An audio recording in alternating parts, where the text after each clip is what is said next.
ये जरूरी नहीं है कि ये सद्गुण सब में समान भाव से प्रकाशित हो सकता है इन 11 में से एक की प्रधानता हो जाए और 10 गौण रूप से रहे, पर होगी जरूर। इन 11 में से एक कोई न कोई भक्त के अंदर जरूर प्रधान होगा। क्या आपको पता है, जब नाम जब धीरे धीरे सिद्धि की ओर बढ़ता है तो साधक के भीतर कुछ विशेष बदलाव दिखाई देने लगते हैं। प्रेमानंद जी महाराज ने ऐसे ही 11 लक्षण बताए हैं। क्या इनमें से कोई लक्षण आप में भी है? आइए जानते हैं। ये प्रेम रूपा भक्ति जब किसी के हृदय में प्रकाशित होती है तो ये 11 प्रधानताएं उसके हृदय में आती, उनमें से 11 सबके हृदय में होंगी, पर एक की मुख्यता होगी, एक में बहुत रुचि होगी। जैसे पहला है गुण महात्म्या शक्ति, दूसरा है रूपा शक्ति, तीसरा में है पूजा शक्ति, चौथा है स्मरण शक्ति, पांचवा है दास्या शक्ति, छठवां है सख्या शक्ति, सातवां है कांता शक्ति, आठवां है वात्सल्या शक्ति, नवा है आत्मनिवेदना शक्ति, 10वां है तन्मयता शक्ति और 11वां है विरहा शक्ति, परम विरहा शक्ति। ये समस्त भक्तों के हृदय में होगी। ये होंगे सब लक्षण, लेकिन किसी एक की प्रधानता होगी। गुण महात्म्यासक्त भक्त जैसे देवर्षि नारद जी, महर्षि श्री कृष्ण द्वैपायन भगवान व्यास देव जी, परमहंस श्री सुखदेव जी, याज्ञवल्क जी, कागभूषुंड जी, भगवान शेष जी, सूत जी, शौनक जी, सांडिल्य जी, भीष्म जी, अर्जुन जी, परीक्षित जी, पृथु जी, जन्मेजय जी आदि। ये जब गुण प्रकट होता है भक्ति के प्रताप से, गुण महात्म्या शक्ति, इसमें बस एक नशा चढ़ता है, मुझे सुनने को मिले, प्रभु की चर्चा सुनने को मिले, इसकी प्रधानता होती है। जैसे ये गुण जिसके अंदर प्रधान होगा तो भजन सेवा और जितने भी है ये सब रहेंगे उसके अंदर, पर उसके अंदर इस बात की भूख हो जाएगी मुझे भगवत चर्चा सुनने को मिले। जैसे पृथु महाराज के हृदय में जब ये आसक्ति प्रकट हुई तो प्रभु से कह रहे कि मुझे 2 कान से तृप्ति नहीं होती, मुझे वरदान दीजिए कि मेरे 10,000 कान हो जाए, 10,000 कानों की सामर्थ्य मेरी श्रवणेंद्रिय में हो जाए, मैं आपकी चर्चा सुनते हुए कभी अघाऊं ना। यह आसक्ति, अलग अलग रुचि होती है। भक्ति जब प्रकाशित होगी तो ये गुण होंगे, लेकिन किसी किसी में एक गुण की प्रधानता पाई गई। जिसके अंदर गुण महात्मा आसक्ति होगी उसको हर समय यही लगेगा, अगर कहीं चर्चा सुनने को मिले तो सब गौर कर देगा, भाग के वहां जाएगा, सुनेगा। वो भगवत चर्चा सुनने का बहुत ही आसक्त चित्त से वो रागी होता है।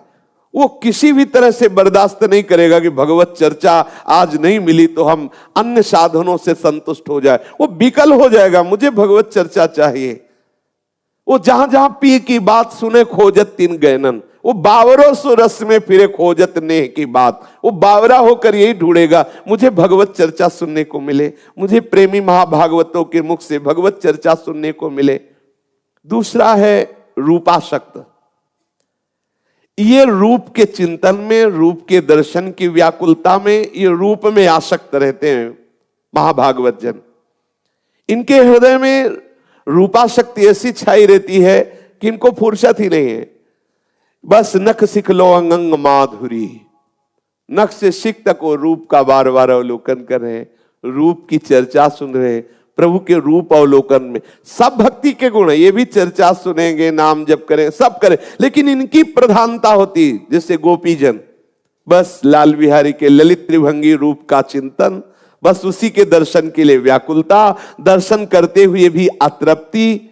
तो कुछ भक्तों के हृदय में जब भक्ति रंग लाती है तो उनके हृदय में रूपाशक्ति प्रकट हो जाती है।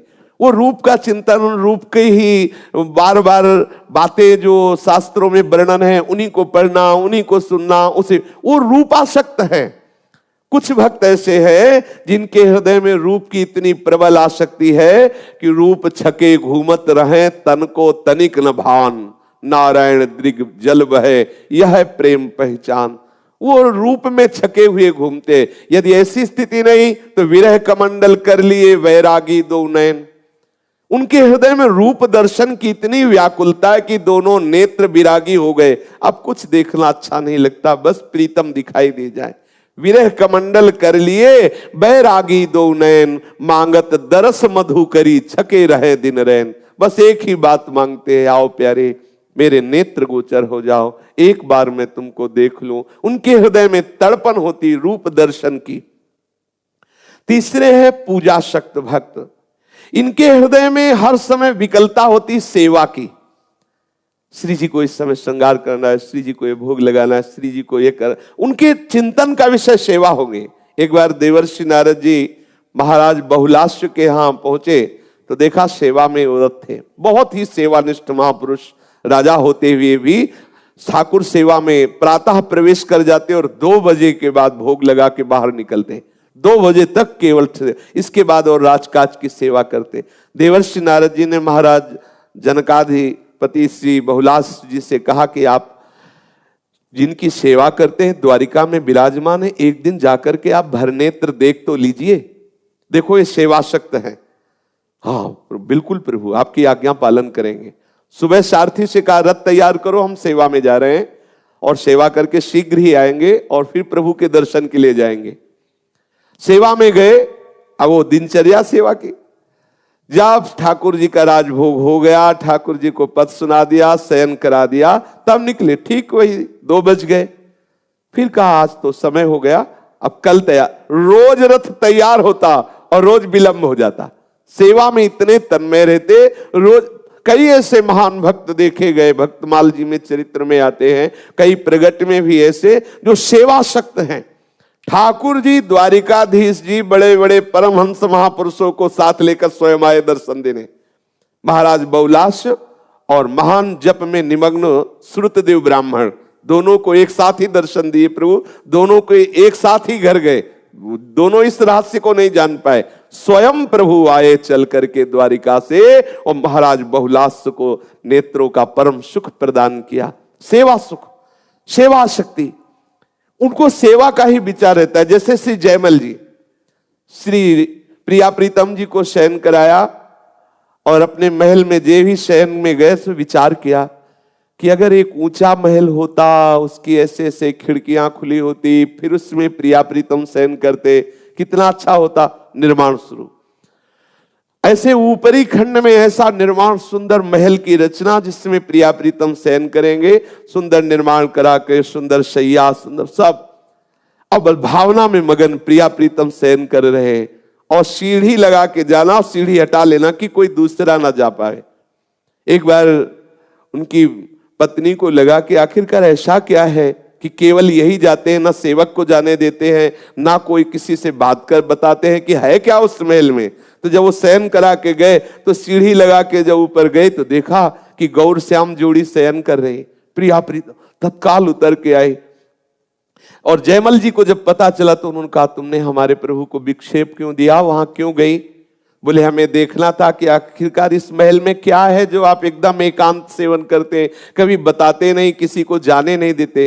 तो जयमल जी ने पूछा आपने क्या देखा? बोले देखा कि श्याम सुंदर के समीप गोरी प्रिया जो शयन किए हुए। ओहो, मेरे प्रिया प्रीतम का आपने दर्शन पाया, बड़े सौभाग्य।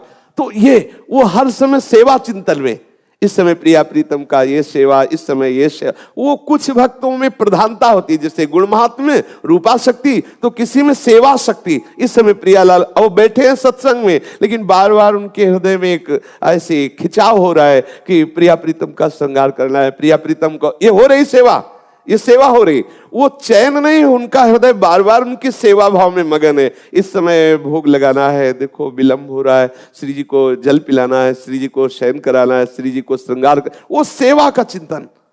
कुछ भक्त होते हैं जिनमें सेवा, पूजा शक्ति, सेवा शक्ति होती है। और चौथे होते हैं स्मरणा शक्ति। उनको प्रभु के स्मरण में बहुत आनंद आता है।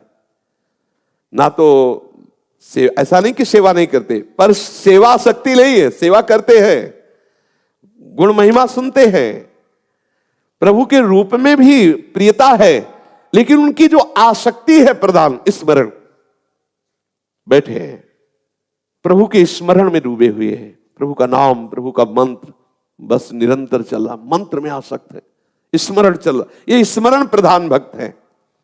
ऐसा नहीं कि जो रूपासक्त है वो स्मरण नहीं है, जो गुणासक्त है, लेकिन ये प्रधानता है, अलग अलग प्रधानता। अब उसको कहा जाए कि आप सेवा करो तो सेवा करें, लेकिन रुचि नहीं है, उसकी रुचि स्मरण में है, शांत एकदम गंभीर, हर समय डूबे रहना। ये अलग अलग भक्तों का है, इसीलिए रुचि देखना चाहिए, अपनी रुचि किधर जा रही ज्यादा। भक्ति में भी एक रुचि, जैसे किसी किसी को होता है गाने का बहुत स्वभाव होता है, उसको मौन में काम नहीं बनेगा, गुनगुनाओ, पद गुनगुनाओ। किसी की सेवा टहल में तो सेवा, और किसी किसी को होता है कि बस कोई बोले ना बस चुप गुपसुप अंदर ही अंदर चिंतन चल, बड़ा महिमा में, ये सब महान सद्गुण है। तो देखना चाहिए मेरी रुचि किधर, मंत्र में रुचि ज्यादा है, सेवा में रुचि ज्यादा है, श्रवण में रुचि ज्यादा है। जिधर रुचि अगर उधर आप ज्यादा सहयोग करेंगे तो आपका मन बहुत जल्दी डूब जाएगा। पकड़ लेनी चाहिए कि हमारे अंदर मांग किसकी है। जैसे अपने स्वभाव में चिंतन का संस्कार बहुत बैठा है, संन्यास मार्ग से चिंतन को, बस शांत, कोई बैठे ना, कोई बोले ना, कुछ पढ़ना नहीं, कुछ देखना नहीं, कुछ सुनना, चुप शांत, अब वो स्वभाव बैठा है। अब जहां में फुर्सत मिले, जहां कोई हमसे बोले ना देखे, वो बस ना कुछ पढ़ने का स्वभाव, ना कुछ करने का स्वभाव, तो चिंतन का स्वभाव, शांत, कोई चेष्टा से चिंतन करने का नहीं, वो तो दिखावटी भले कोई चेष्टा माला हो, सब बल्कि स्वभाव बना है संन्यास मार्ग की कृपा से, चिंतन का स्वभाव, बैठ जाना बस चिंतन। अब उसी चिंतन के रूप बदलते रहते हैं, कभी रूप का चिंतन, कभी लीला का चिंतन, कभी मंत्राकार वृत्ति चिंतन, ऐसा बाहरी चेष्टा में रुचि नहीं, बाहरी जैसे प्रगट में दौड़ भाग करके सेवा करना आदि आदि, वो रुचि, अलग अलग रुचि होती है। अब ऐसा नहीं कोई सेवा नहीं करता, सेवा करता, पर वो जो एक प्रबल आसक्ति है वो होती है, वो प्रबल आसक्ति जो किसी किसी की होती है सेवा आसक्ति, तो किसी किसी को होती स्मरण आसक्ति, वही चिंतन, बार बार चिंतन में। अगर उसको चिंतन जरा भी छूटे तो सेवा भी छोड़ देगा, मतलब क्योंकि उसकी आसक्ति है चिंतन में, उसको कुछ बर्दाश्त नहीं होगा, उसका चिंतन छूटा तो अब वो जो सेवासक्त है, अगर उसकी सेवा छूटी तो कुछ बर्दाश्त नहीं करे। इसमें प्रधानता है, देखनी चाहिए कि अपने हृदय में प्रधानता क्या है। एक है दास्यासक्त, दास्यासक्त में हर समय दासता का चिंतन होता रहता है, हर समय दासता की चेष्टा होती रहती है, हर समय एक होते हैं सख्यासक्त, प्रभु से हास्य विनोद, वो उनकी प्रधानता रहेगी यही प्रभु के साथ सख्य भावना की। एक होते हैं कांतासक्त कि मैं प्रभु की पत्नी हूं, मैं प्रभु की रानी हूं, मैं प्रभु की प्रिया हूं, मैं प्रभु की, ऐसा ऐसी भावना। वो सब भक्ति की बातें सुनेंगे सब कर, लेकिन उनकी चिंतन का विषय ये होगा, उनकी चेष्टा वही होगी, उनका आंतरिक हाव ये होगा कि प्रभु हमारे पति, मैं उनकी प्रिया। भक्त है, भक्तों की अलग अलग धारणाएं प्रकट होती है। वात्सल्य, वात्सल्यासक्ति, प्रभु को अपना बच्चा मानना भक्तों में होता है। तो क्या ये जो अन्य भाव वाले, इनमें भाव नहीं रहता, रहता है, गौड़ रहता है। जैसे प्रभु को स्नान करा रहे हैं तो उस समय वात्सल्य उनके हृदय में, दुलार उनके हृदय, वात्सल्य की प्रधानता नहीं पर वात्सल्य है। जैसे सहचर्या है तो हमारे प्रिया प्रीतम हमारे पति है, हमारे स्वामी, हमारे जीवन धन है। जैसे एक पतिव्रता पत्नी अपने पति से प्यार करती है, ऐसे सहचर्या प्रिया प्रीतम से प्यार करती है। प्रिया प्रीतम ही हमारे प्रीतम है, वही हमारे पति, वही हमारे कांत है, वही हमारे स्वामी है, सब कुछ वही है, पूर्ण समर्पण। प्रधानता उनकी सहचरी की रहती है, भाव ये सब रहते हैं। ऐसे भक्त के अंदर जो वात्सल्य प्रधान है तो वो उनसे हंसेगा भी, जो जैसे देखो माँ अपने बच्चे से कभी देखो वैसे बिल्कुल जैसा बच्चा तुतला के बोलेगा वैसे ही माँ तुतला के बोलेगी, जैसे बच्चा चलेगा वैसे ही माँ चलेगी। ये सख्य नहीं हो रहा, हास्य विनोद हो रहा, ये सख्यवत हो रहा, लेकिन प्रधानता वात्सल्य की है। ऐसे किन्हीं किन्हीं भक्तों में वात्सल्य की प्रधानता होती। किसी में आत्मनिवेदन, पूर्ण शरणागति, मैं आपका हूं, मैं आपका हूं, उसकी चेष्टा, उसका बोलना, उसका चिंतन है आत्मनिवेदन, मैं प्रभु आपका हूं, प्रभु आप मेरे हो, आपके सिवा मेरा कोई। तो और सब भक्तों में नहीं रहता, क्या रहता, पर इसमें प्रधान ये रहेगा, इसमें रूपाशक्ति, गुणाशक्ति, ये सब रहेगा, लेकिन प्रधान रहेगा, बार बार हृदय में आएगा, प्रभु मैं आपकी शरण में, मैं आपका हूं, प्रभु आप मेरे हो, मैं आपका हूं। ऐसा ये आत्मनिवेदन और तन्मयता प्रायः सब भक्तों में रहती है। पर इस तन्मयता में जिसको केवल तन्मयता की तरफ प्राप्ति होती है, उसकी सारी बाहरी शुद्धि, बाहरी चेष्टाएं शिथिल होने लगती हैं। फिर उससे कोई क्रियाएं, बाहरी व्यवहार, ये सब सकुशल नहीं हो सकता, क्योंकि जिसमें तन्मय हुआ है अंतर्मुख से, फिर वो बाहर की चेष्टाओं में शिथिलता आने लगती। कोई कोई भक्त तन्मयता प्रधान होते हैं, वो अपने तो और भक्तों में तन्मयता नहीं होती, क्या होती है, पर वो तन्मयता गौड़ होती हुई, जैसे सेवा परायण है तो सेवा करते हुए हैं उन्हीं में, पर वो तन्मयता जिसके अंदर तन्मयता की प्रधानता है वो बाहर की चेष्टा रहित होता है। क्योंकि बाहरी शुद्ध रहित तो तन्मयता कैसी, बाहर शुद्ध रहित, अंतर में अपने प्रीतम में डूबा हुआ है तन्मयता। और कोई कोई परम विरहासक्त, वो रोते ही रहते हैं प्रभु के लिए, तो क्या उनमें सब नहीं, सब है, पर जहां कोई जरा सी बात आई वो विराग्नि, क्योंकि उनके अंदर विरह प्रधान है। तो इस तरह से ये 11 भक्ति अपने रंग प्रकाशित करती है आसक्ति की। कोई गुण में आसक्त होते हैं, कोई रूप में आसक्त होते हैं, कोई सेवा में आसक्त होते हैं, कोई स्मरण चिंतन में आसक्त होते हैं, कोई दास्य भाव में आसक्त, कोई सख्य भाव में, कोई कांता भाव में, कोई वात्सल्य भाव में, कोई आत्मनिवेदन में, कोई तन्मयता में, कोई परम विरहाशक्ति में। इसलिए भक्ति सर्वश्रेष्ठ है, भक्ति निष्ठ होकर के प्रभु के प्रेम रंग में डूबना, यही तो आपने देखे नाम जप सिद्ध होने से पहले दिखाई देने वाले ये 11 लक्षण। अब आप स्वयं विचार कीजिए कि इनमें से कितने लक्षण आपके भीतर दिखाई देते हैं। लेकिन ध्यान रखिए, केवल किसी एक लक्षण के आधार पर स्वयं को सिद्ध मान लेना उद्देश्य नहीं है। वास्तविक साधना तो निरंतर नाम जप, श्रद्धा और भगवान के चरणों में प्रेम है। अगर आपको यह जानकारी उपयोगी लगी हो तो वीडियो को लाइक करें और ऐसे ही भक्ति से जुड़े विषयों के लिए चैनल को सब्सक्राइब जरूर करें। राधे राधे।